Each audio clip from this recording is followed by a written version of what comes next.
Sorry, failed at the first hurdle. I'd like to introduce, welcome you to the Overview and Scrutiny Committee on the 19th of March 2026.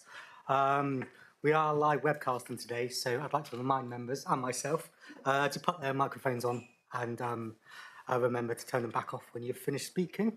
I don't believe there's a fire drill planned today, so if there is an alarm, exits are behind you and we meet in the car park.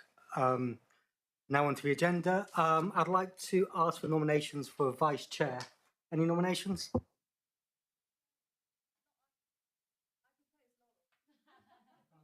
Sorry, I propose Laurel. Councillor Laurel. Seconder for that? Perfect, yep. Laurel, come on.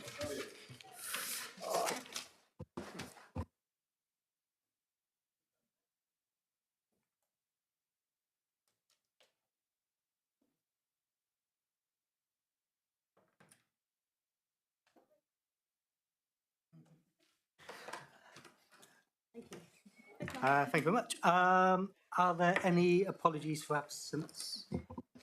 Thank you, Chair. Yes, we've received apologies for absence from Councillor Hawkins, Jackson and Preswell. Thank you. Thank you very much. We need to consider the minutes of the committee held on the 19th of February 2026, a true and correct record. Can I have a proposer? Thank you very much. A seconder? Perfect. And we're all agreed? Yeah. I'm guessing so. Now on to any urgent business. There's no item of urgent business. Item number 4, division of the agenda. There'll be no reason to divide the agenda. Item number 5, any declarations of interest? I'm going to say no. Item number 6, public forum. I don't believe there's any questions from the public. Nope. Great, perfect. Now on to item number 7, South Devon and Dartmoor Community Safety Partnership. I believe we've got Claire Birch here, perfect. And we've also got Inspector Ben Shardley from Devon and Cornwall Police. So I think we can have an update. Yes, thank you very much, Chair. For those of you who don't know me, I'm Claire Birch. I'm a Community Safety Officer here in South Hams. I've been the Community Safety Officer for the past 5 years now. This is Inspector Ben Shardlow, who's the Inspector for all of South Hams. I don't intend to read through the whole report. You've all had the report in advance. I just want to highlight a few key areas, and then what I'll do is open the floor up to questioning, if that's okay. It says in section 3 of our report when we set our priorities in March and April. We held our priority setting meeting last week where we go through all the data from the police and from Devon County and other people that show what our priorities should be for the coming year. I have to say for the next 12 months they're broadly similar to the last 12 months. Moving on to key achievements in section 4. The first item on there is around about community protection warnings. We've been using these mainly in South Hams around antisocial behaviour, neighbour nuisance and that kind of thing.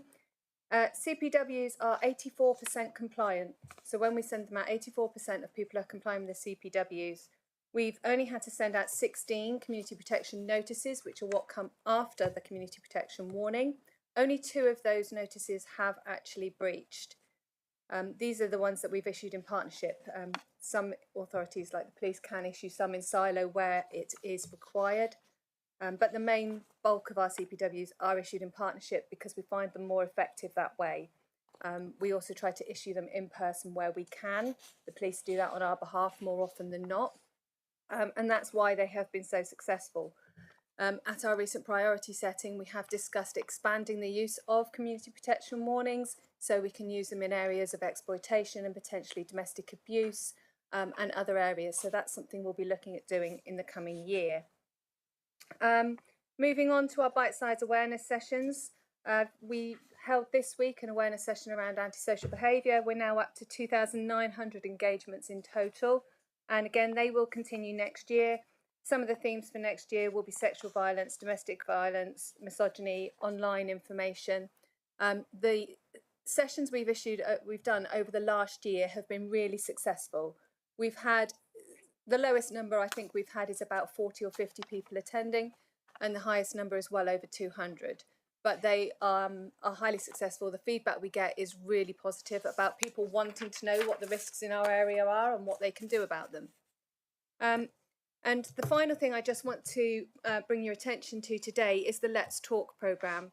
For those of you who haven't been made aware of the Let's Talk programme, it's a programme that we developed for parents of young people.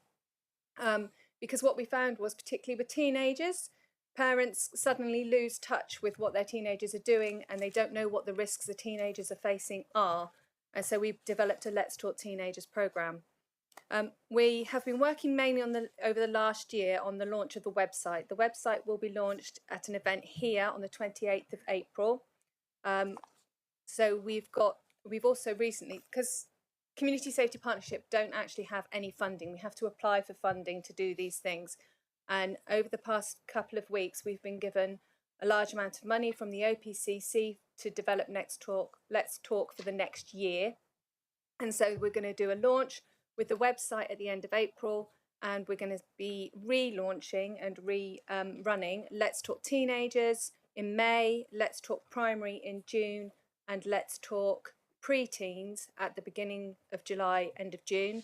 And then in September, October, we will be looking to run another lot of our Let's Talk for parents of young people with special educational needs or who may be neurodiverse. So those are just a couple of things I wanted to bring your attention to in the report. You've also got our working plan there, that's what we work to throughout the year. If there's any questions for myself or Inspector Shardlow, I'll just open the floor up. Thank you very much for that. Any questions? Councillor Penfold? What's it called? The business crime reduction solution offered to traders, a quicker and easier way to report issues such as shoplifting. Could you talk a little bit more about that, please, so we understand that, please? Sorry, I couldn't hear you. Did you say business crime reduction? Yes, business crime reduction.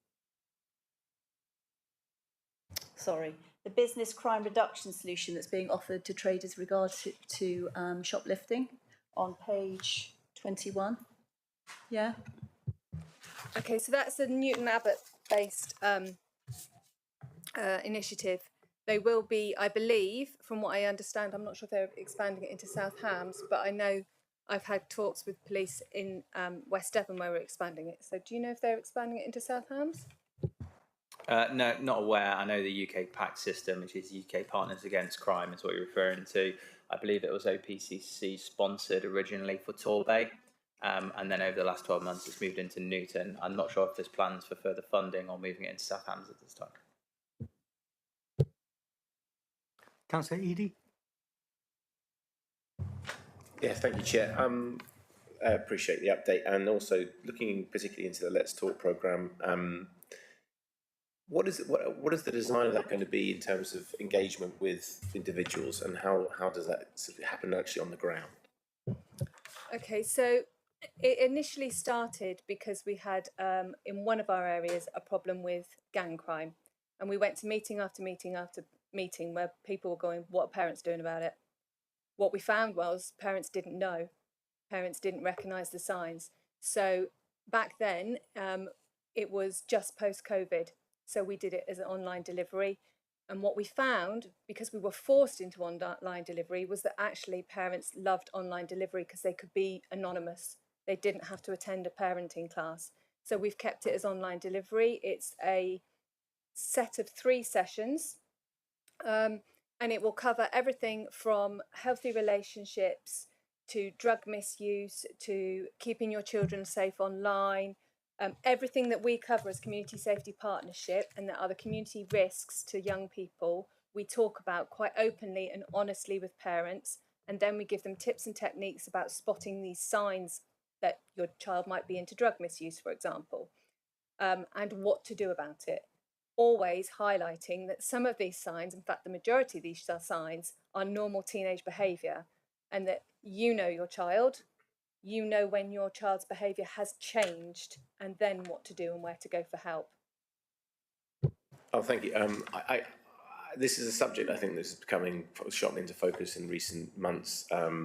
When it comes to the actual engagement with pre-teens, teens for that matter, and older, that isn't the they are not the audience of this, are they? It's the parents who are. Are there schemes that kind of meet that or attend to the students themselves, or is that delivered in a different way, as far as you know? For young people themselves, we have connections with youth outreach, who we do get involved. So, for example, if there's young people at risk of exploitation, we tend to be called into multi-agency meetings, and the Space Youth Services will be called into that meeting as well, and we will do outreach work with those. There's also a scheme, I think it's actually mentioned in here somewhere, about Is This Okay? With the knife crime, where we're putting people into schools to speak to students themselves. But there isn't an overall package that speaks to students about all the community safety risks at the moment. You never know, if we get money, we can do anything. We did at one point put in a theatre production into schools, but all of these interventions tend to be in secondary, and what we're finding is the risks are younger and younger and younger, and actually real prevention for children needs to be education in primary. Thank you very much. Councillor Birch? Thank you. Can I ask a question as to whether or not the Community Safety Partnership is consulted on the matter of drink licences, particularly drink licences, say 24-hour drink licences? First of all, are you consulted or are you asked to respond?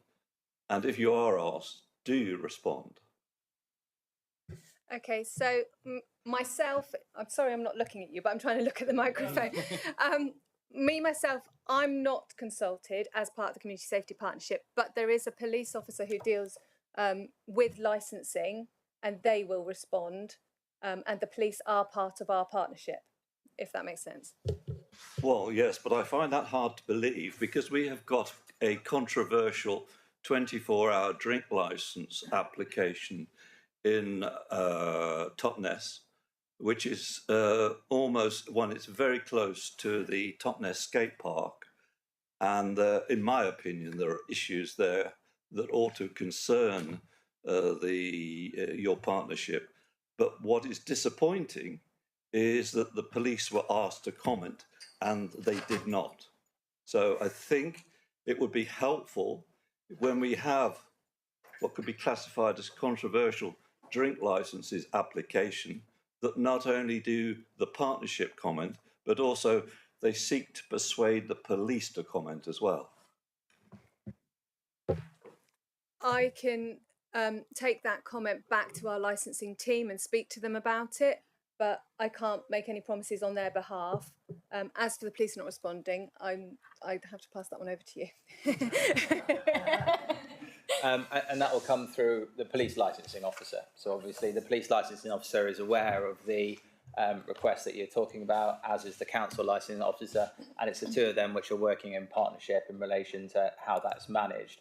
I appreciate we're slightly going off topic because we're here for the CSP, but in response to, obviously, you say your personal concerns, what I would say is, from managing the police in Totnes, from managing the team of officers and PCSOs in Totnes, and from dealing with the data that comes into policing, your concerns aren't recorded in the data that we're receiving about local intelligence, crimes, or anything like that. If it is happening and it's not being reported, then that is the situation that we need to deal with. So my encouragement would be to go back out to those people that are raising those concerns and ensure that crime and intelligence is reported, so we can deal with proposed licences and any other issues like that. Can I just say it's disappointing that the police didn't respond, and I'll leave it at that. Thank you, John. Any other questions? Councillor Steele? Thanks. Thank you. So the CPWs and the CPNs, I guess they are for specific people. Is there any mechanism for sort of a problem area, as it were? I suppose particularly if that's on private land, where I guess there's a history or there's an ongoing episodes. The landlords are not quite sure what he can do, and I don't think it's not something that's particularly covered by the CPS. Is that correct? It would depend on what the problem is. If I'm perfectly honest, we have had an issue where we've got a particular field that was a problem with with young people riding quad bikes and making a lot of noise. So in that instance, we were able to serve a CPW on the landowner, saying you have to secure your land to make sure people can't go on there. If it's an ongoing issue with antisocial behaviour, I would echo what Inspector Shardlow just said about reporting it. Keep reporting it, because it will be reported through to police, reported through to our antisocial behaviour officer, and then we can work together about what we can do. CPWs aren't our only tool in the arsenal, so to speak. They're just one, but they are highly successful, and if we can use them, when we do, because they're very quick. But it depends on what the problem is. I'd echo, like I say, keep reporting it, and if you do have a particular problem that's not being dealt with, come to me direct and I'll see what I can find out. Just further on that, if you're talking about as well a specific building, premises, business, house, etc., we can do closures as well. So as part of my team, I've got Michaela O'Brien, who's the antisocial behaviour lawyer. So for example, when I was working in Torquay very recently, I did 17 closures, and they were on businesses and home addresses, and that obviously then significantly reduces the demand. Thanks very much. I think Drew's got a question. So. Thank you, Chair. Claire, I said I'd make them easy. In terms of the community protection warnings and notices, are they served by the council or by the police or by a combination? And also the second part, you said 83 have been served and 84% have been complied with. What happens with the 16%? What's the escalation process? Thank you.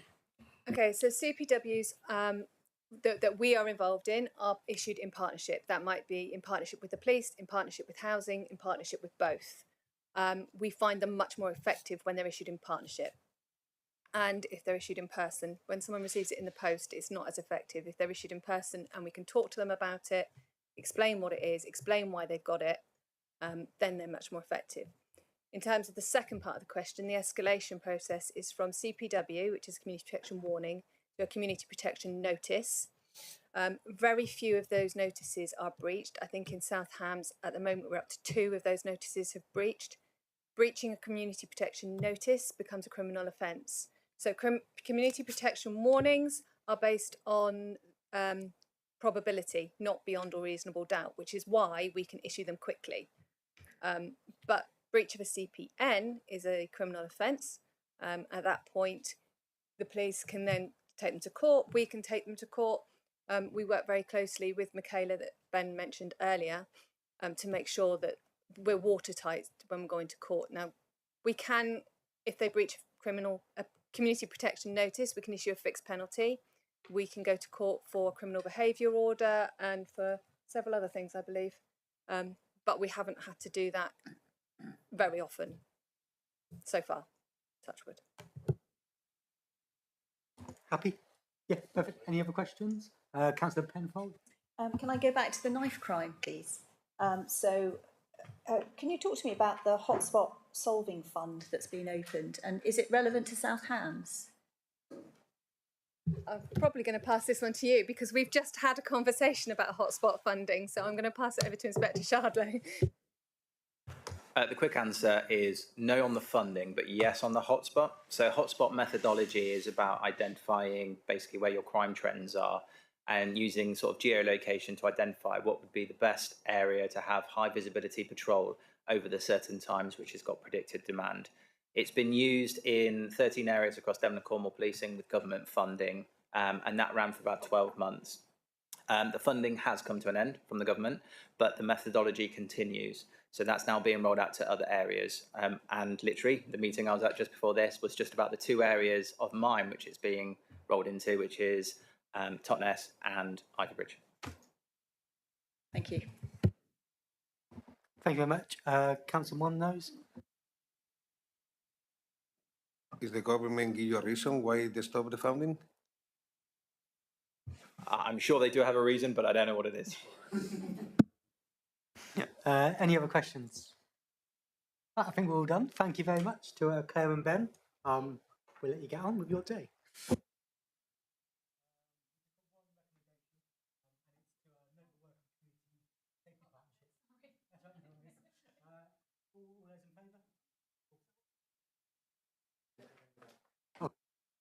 Oh, sorry. We've got one recommendation, that the committee notes the work of the Community Safety Partnership. All those in favour? It's just for noting, so that's fine. Perfect. Thank you.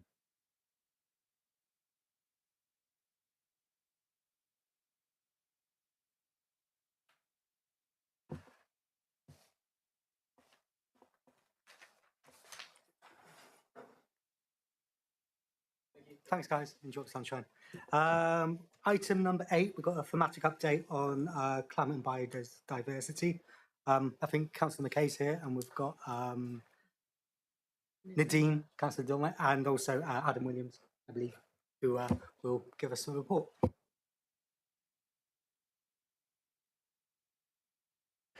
This is going to be short. I mean, you've got the report in front of you. I don't tend to go through it line by line. If you've got any questions, myself, Nadine, or Adam will attempt to answer them. Councillor Penfold? Page 28, it's about the hub, the bike hub. Yeah. So my question is, how will we know if it's a success? What are the parameters for it being a success?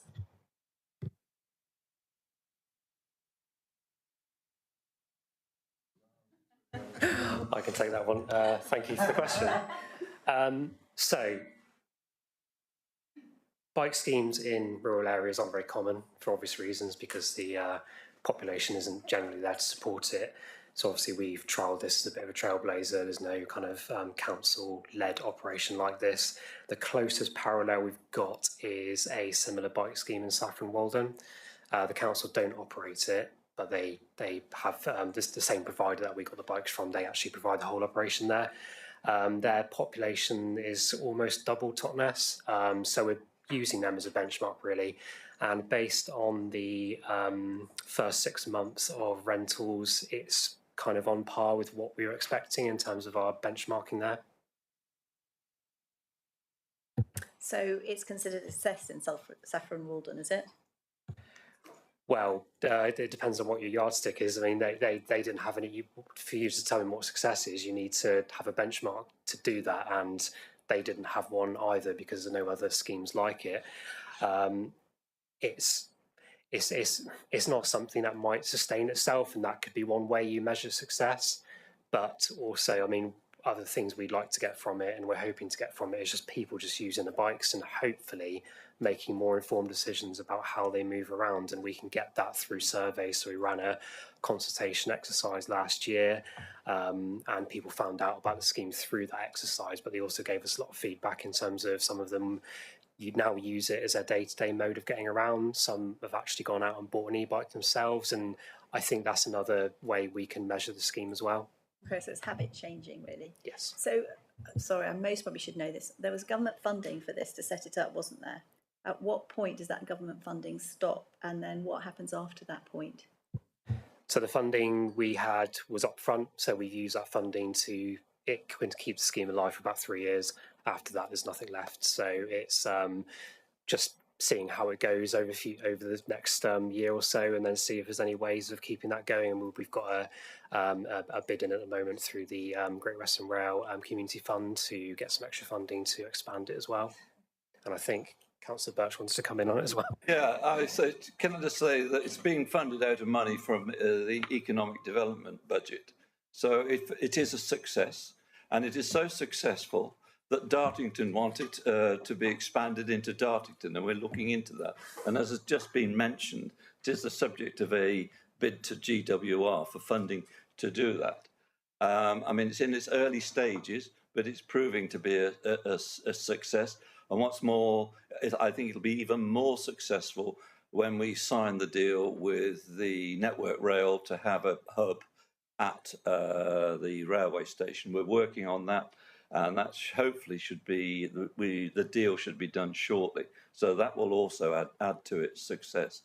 I think the only issue that we've had is that we did have a hub in the bottom of Bridgetown, which unfortunately was vandalised, so we've had to close that down. And we're now we've found a new hub nearby at the church, so that's hopefully a bit safer there.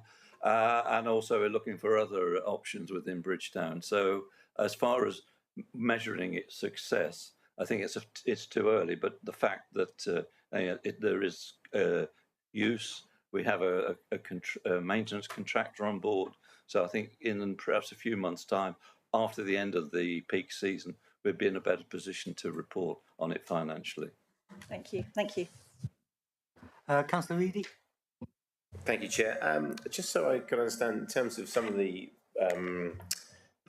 items that are not due to start or are where it says activity not to progress, could you expand on some of those reasons? I appreciate there has been, for example, in primary aim 3, water usage education activity not to progress, move some budget across to support a bid in South West Water Nature Recovery Fund. There are a couple of items there as well within that table that are not going to start. I wondered whether there was more details on that.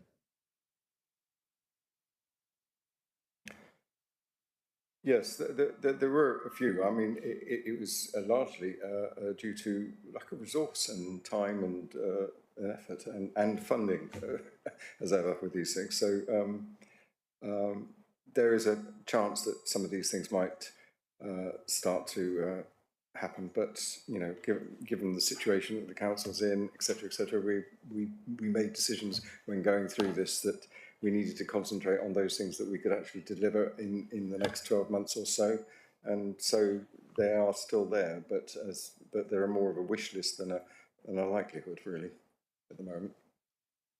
Okay, I thought that. So these are not funded, as it were, items. They're just from the outset. Yes, they were in there from the previous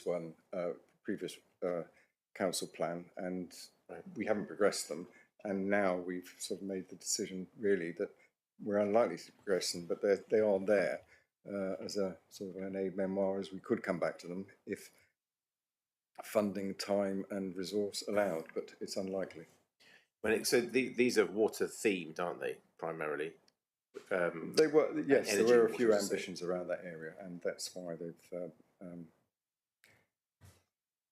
I think Drew would like just to say something. If I can just add to that, yeah. So obviously, we're at the end of the last quarter of year 2 of the council plan. So some of the projects are in there originally it's been determined they're probably not the projects that the administration wanted to deliver. We've now got the new plan that's been to members. So some of these have been carried forward into that plan. Others, it was decided, actually they're not as relevant as they were when the first plan was written. So we need to reference against what is in the new council plan, and then you'll see the continuation of some projects and some projects that have been finished and taken off the council plan.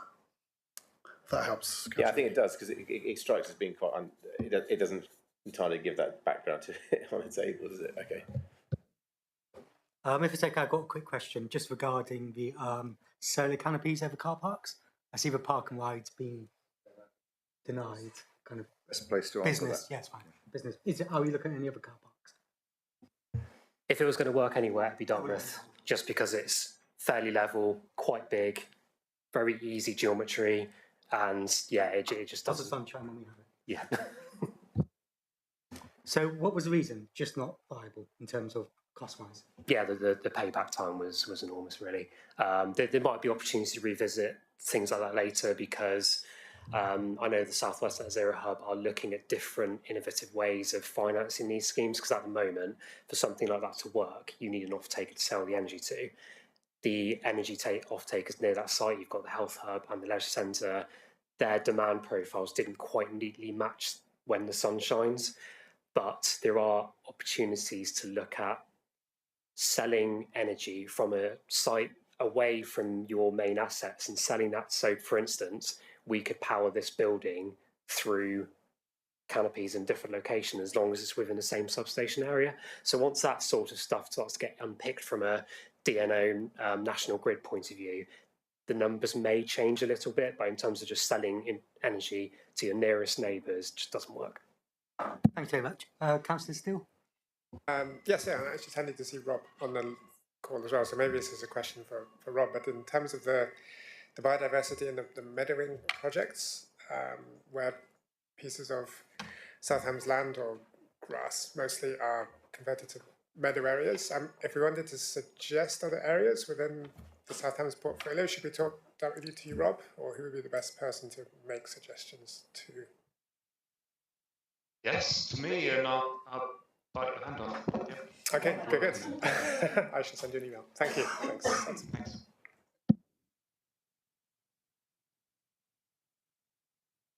Any other questions? No? Perfect. Thanks very much. Thank you, John. Thank you, Nadine. Thank you, Adam. I just got a recommendation that the... Ooh, okay, no worries. I can read off my sheet if you like. Okay. Perfect.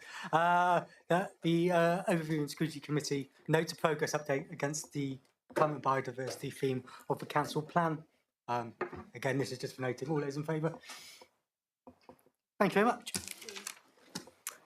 Now on to item number 9.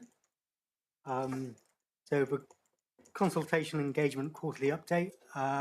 We've got Councillor Birch, Michelle Pearce, who's going to provide an update. Thank you. Okay, thank you very much.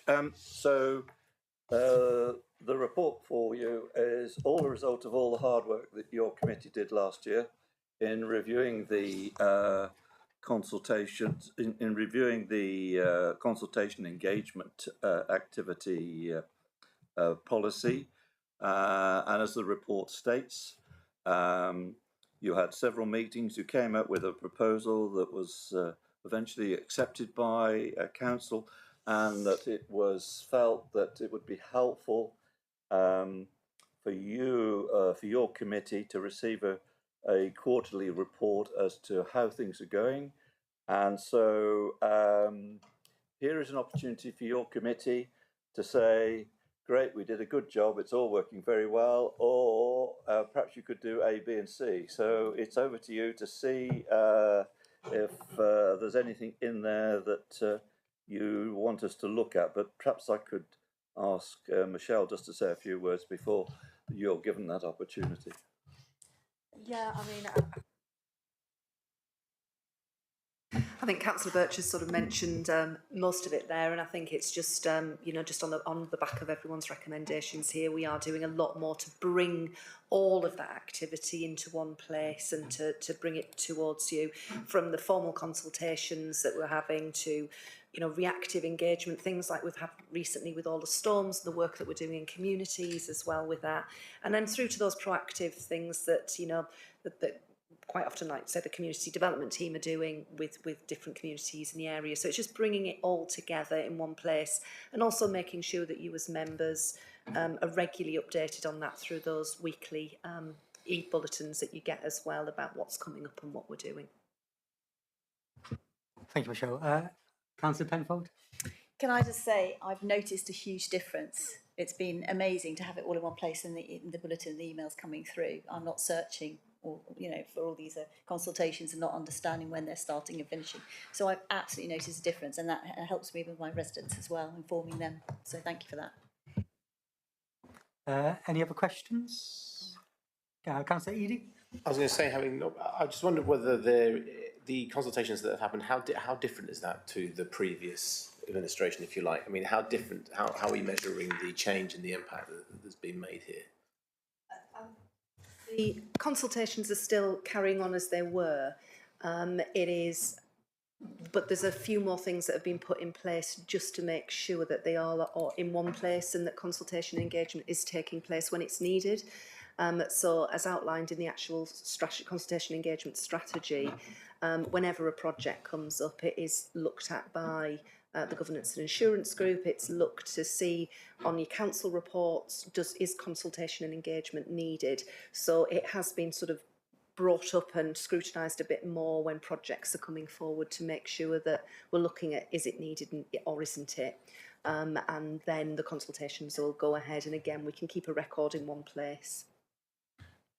Can I just add to that? I think what is helpful is that one of the recommendations coming from your committee was in that at the end of each report there is implications, and that it was agreed that what we should do is to add consultation and community engagement as the implications. And you'll see towards the end of this report, it's there, but it's got not applicable because we're actually coming straight to you. So, but that is every report, and I think that in itself reminds officers and portfolio holders that it's important that that is taken into consideration when they come to prepare the report and take any proposals forward. So I think that is acting as an aid memoir. Thank you very much, Councillor Birch. Yes. Your name's absolutely gone from my head. I'm so sorry. Councillor Carson, sorry. Thanks, Ben. Can I just ask, who decides what emergency incidents are and what defines them as emergency incidents?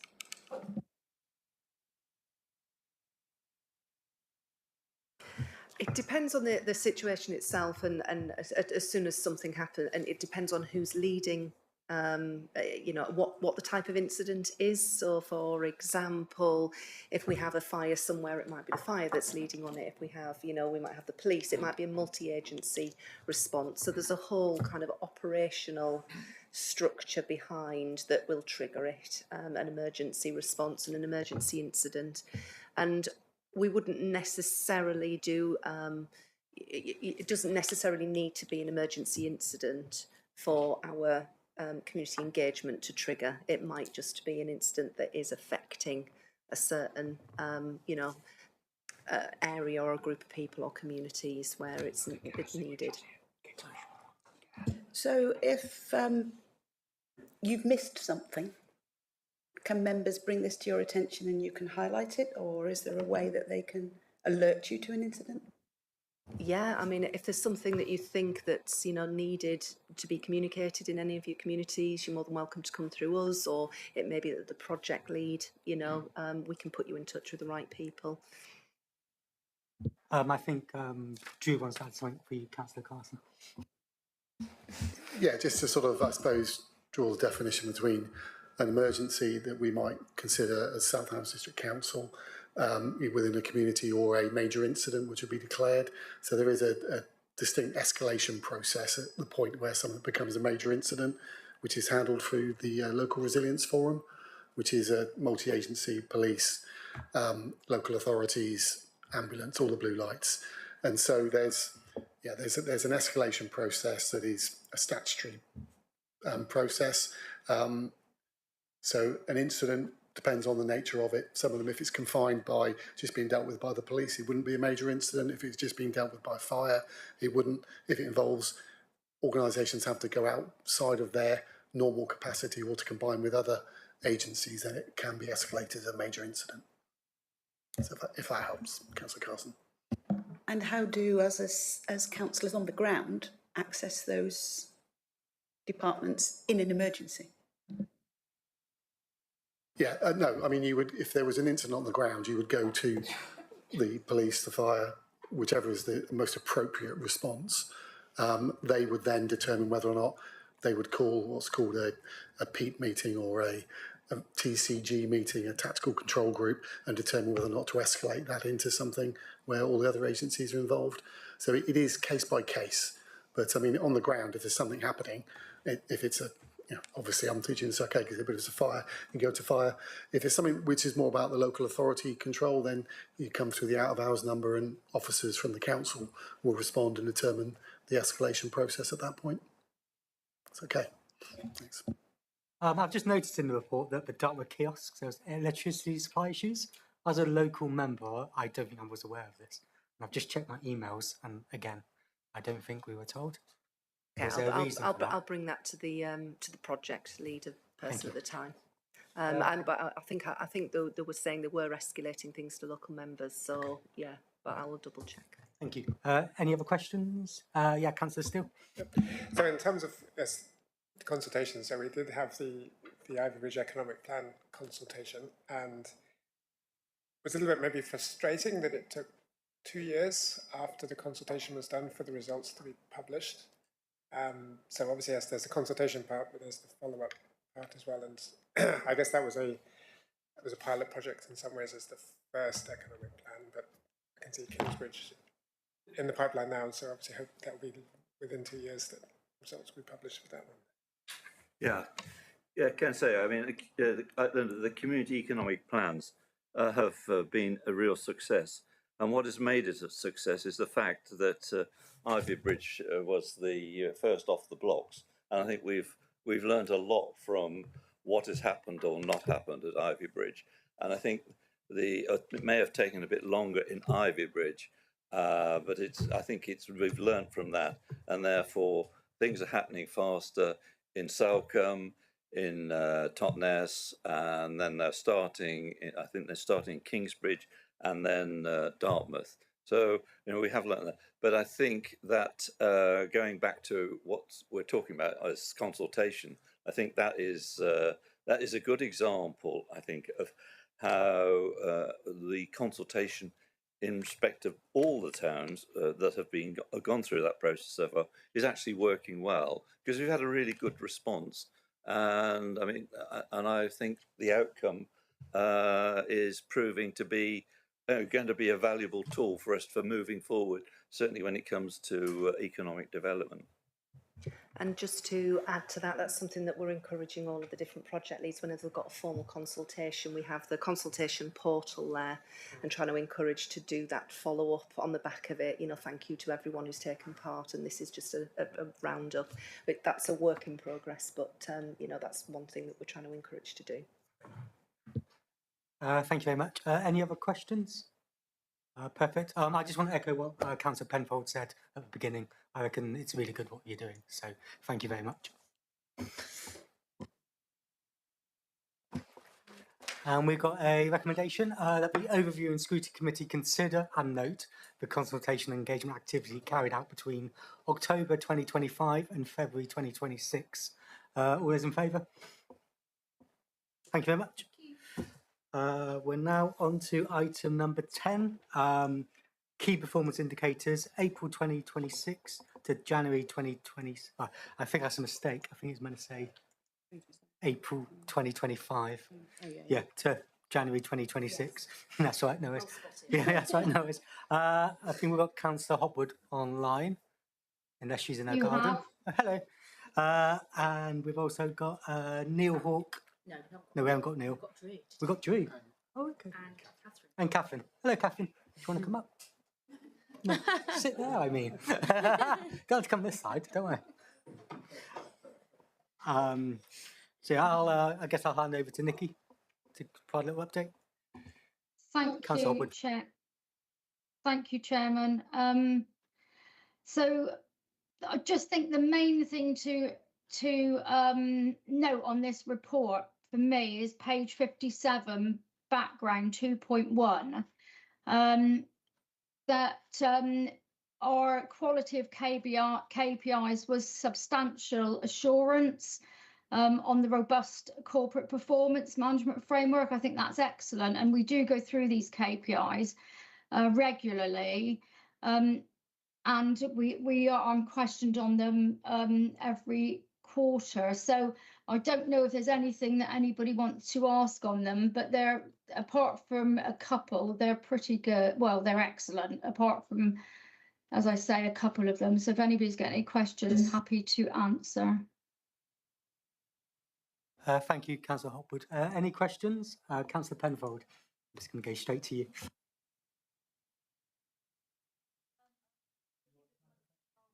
Pressed it on, sorry. Thank you, Chair. Councillor Hopwood, I'm looking at the community services, the recycling, that's saying it's below target. Could you talk about that a bit, please? Yeah, can I sorry, oh, I've been away for a while. I'm going to pass that one over to Mr. Powell. Thank you, Councillor Hopwood. You're welcome. So the recycling target is one that's set as a sort of a stretch target for the organisation. You'll note that it's actually measured by Devon County. So they actually report back to us on the performance against a recycling target. And it does vary. It all depends on how good our customers are and also what time of year it is.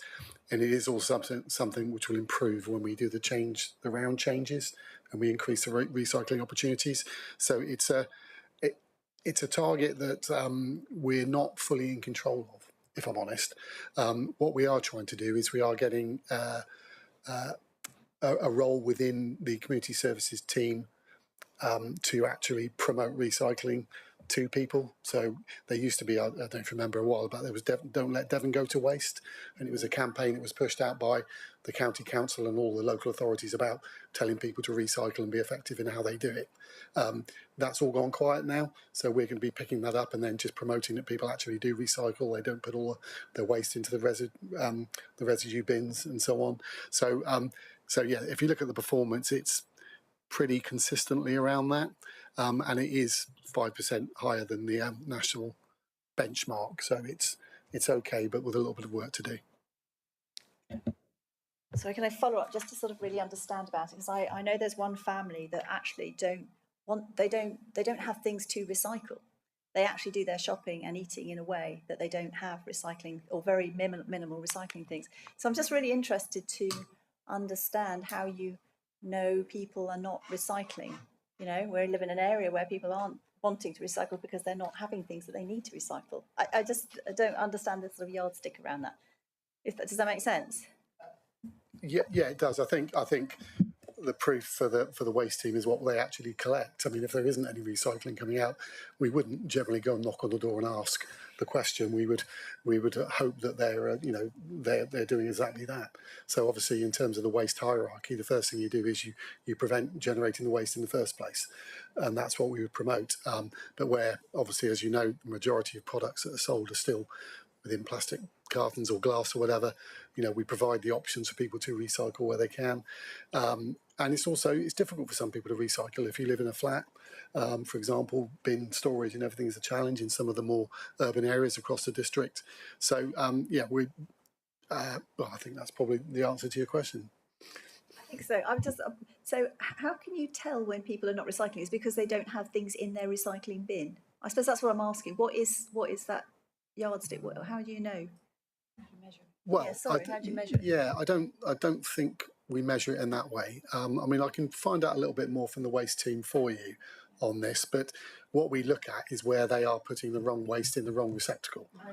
So if they're contaminating the recycling with food waste, for example, or that is when we would step in and ask them to change their habits.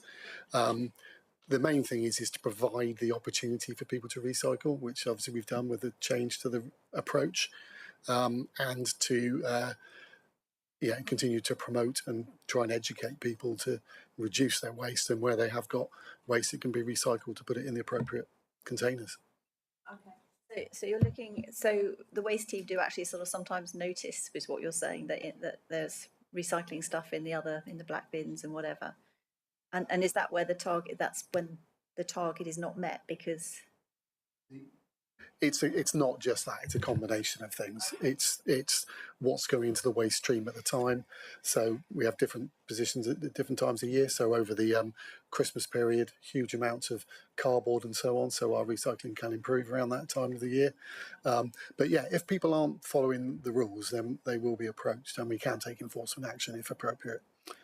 That's not something we regularly do. It's about education.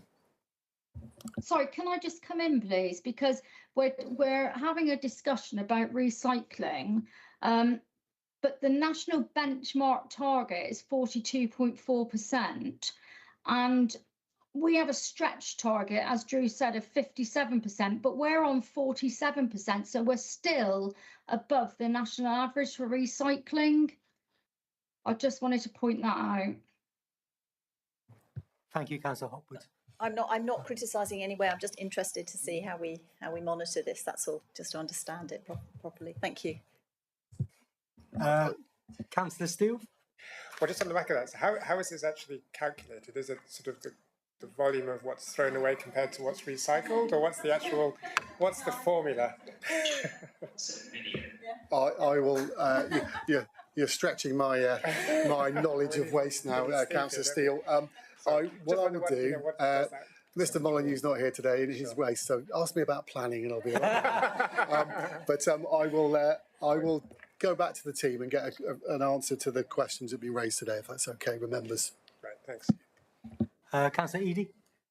Thank you, Chair. I think we talk about recycling that figure every single time. Every time we talk about it, because it's the only one that usually is red. But of course, it isn't. So, nevertheless, my question on the opening point that Councillor Hopgood said that there were a couple of points that were below target. Were there any things that, in particular, you're referring to, Councillor Hopwood? Well, you can, like me, Councillor Eadie, read the report. No, I think given your intel on this, it'd be helpful to know if there was anything you think which we our attention should be drawn to. No, you can read. You know, you with no disrespect, you can read the report and you can see what yourself is off target. And then if you want to question it, then please do so. Well, that's my point, really, because I'm reading it, and I mean, it's almost the same every single time we see this. So, yes. There's nothing that, on the face of it, there's maybe some few calls that targets that are not hitting, or there doesn't seem to be anything acute, if you like, when we see these reports that jumping out, and so that's why I asked the question. No, it is. I agree with you. It's the same nearly every single quarter, which is good if we're on target for nearly everything. Thank you, Councillor Hopwood. Councillor Monte, one else? Cycle is a part of working with the households. Are we working with the industry? Sorry, what do you mean? Meaning the problem is from the beginning. I mean, if you go to Tesco and you buy a packet of plastic with one fillet of mackerel, are we working with the industry to stop that happening? Well, do you want me to pick that up, Councillor Hopwood? Yeah, thank you. Yeah, I suppose we have to be clear about the roles of the different tiers of authority on waste. So we're the Waste Collection Authority. The Devon County Council are the Waste Disposal Authority, and then you've got the Environment Agency with the Waste Regulation Authority. I think dealing with things such as the national issue about packaging and so on is a central government issue to try and drive down that use. I think to do it on a local basis would be hard. We can educate people about their product purchase, what they choose and so on, but I think we would struggle to influence manufacturers. But the government have brought in various regulations around packaging over time, and you've seen, I suppose, if you go back 20 years and what happened with waste and where we are now, things have changed. But we're probably at that sort of plateau now about it is something that the manufacturers need to handle.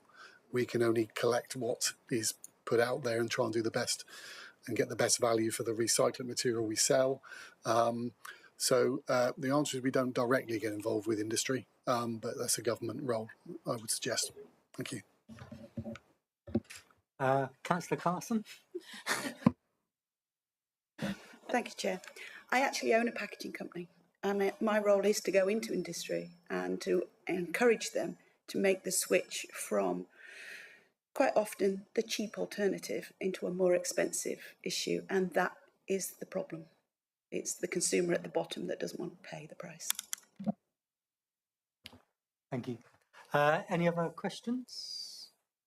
Councillor Penfold. Sorry, Nikki. Oh, sorry. No. Okay. The homelessness report, I suppose I want to sort of highlight it, the higher numbers of approaches from single non-priority applications recently, and the lack of affordable housing options for single people. I just want to sort of highlight that. We sort of keep coming back to that, don't we? I don't know if the officer wants to make a comment about that. I'm not sure there's much we can do about that, but it's in the report. It's not really sort of down to us as such, is it? I can pick that up again, Councillor Hopwood, if that's okay. So do you mean the lack of properties for single people? Is that the challenge? Absolutely, it's a huge challenge, as you know, when every time we have a developer come forward to deliver a number of houses, they don't want to deliver single bed accommodation because they don't get a return on it. Part of our work we do with areas such as Sherford, Woolwell in the future and other developments is to try and twist their arms to provide some of that, and we will be looking now as we're developing the new local plan. There will be an emphasis on trying to find accommodation to suit the people, single people, not always in flats, but other types of accommodation as well, because sometimes they bring their own challenges. So yeah, it is a real issue. I think the focus of this KPI is making sure that we have a system in place that is accessible, so that where people do, preventing people from becoming homeless in the first instance. And there's a number of different routes there. Obviously, we have temporary accommodation. We've now increased our own housing stock. So as you know, we've brought properties through the LAF scheme, and we've bought properties which are developing into single bed accommodation, such as Westfield down in Kingsbridge. So we're trying to find all the possible routes to make sure people don't become homeless. And then the bigger challenge, I suppose, is to find suitable accommodation and the quantum of that to make sure we don't have those issues. But yeah, it's a big challenge. Thank you. Yes, Councillor Munn. I just want to say something quick. I mean, it was funny. I was reading the other day an article on the Spanish newspaper that is it's an idea in Spain that I found extremely good. It's putting people in universities, people that cannot afford accommodation, getting them together with all people that needs help in the house and living together, obviously with the proper checks and everything. So it's bringing the young community that cannot afford accommodation to be living with elderly folks that they need some help in the day. So maybe that is something that we can study in the future. 2 for 1. Thank you very much. Any other questions for Councillor Hopwood or Drew? Okay, just a compliment really, because I had to help a resident with a revenue call yesterday, and I thought, gosh, I'll be on the phone for about half an hour, but no, it was about 2 minutes, and the call was answered and problem solved. So congratulations to the revenue calls. Excellent. Nice to hear, Councillor Steele. Yeah, thank you very much. Yeah, I think what these KPIs show that actually the council is doing a fairly good job. So yeah, thank you very much, Councillor Hopwood and Drew. Thank you. Assuming we're all done. Yeah, perfect. Just got the for noting.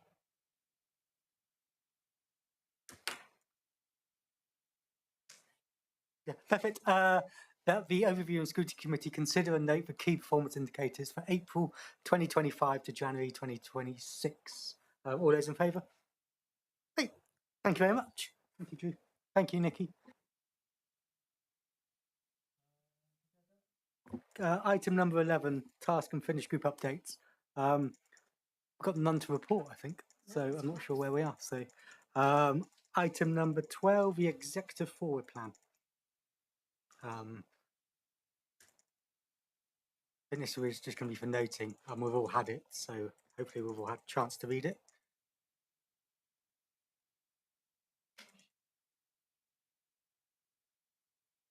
I'll let Amelia catch up. That's fine.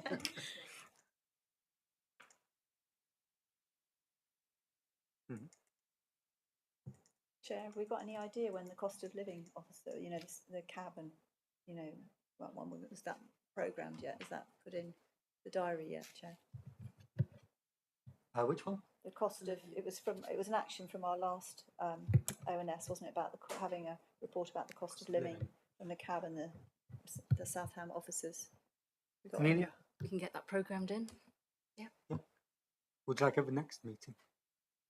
Yeah, if that's possible. Not a conflict with that. Yeah, that'd be good. I don't think we're too heavy, so yeah. Yeah. Perfect. Yeah, Amelia and I will take that back to Jonathan and get it organised. So. Yeah, so the executive forward plan.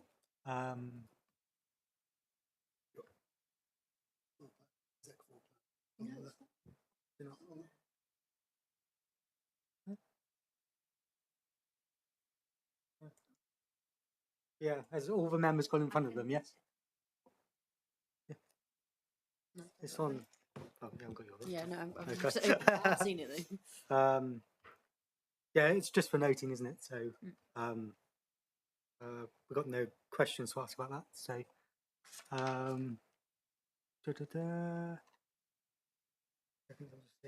yeah. So yeah, can we go on to the work program? Yep. Again, this is just to add any items. I think we've added one. Any other items to add? So yeah, we'll get a cost of living one for the next. Be quite apt considering what gas and oil and everything else is happening at the moment. And I think that's us done. So the next meeting will be taking place on the 25th of June 2026. And I shall close the meeting in an hour. So I told you.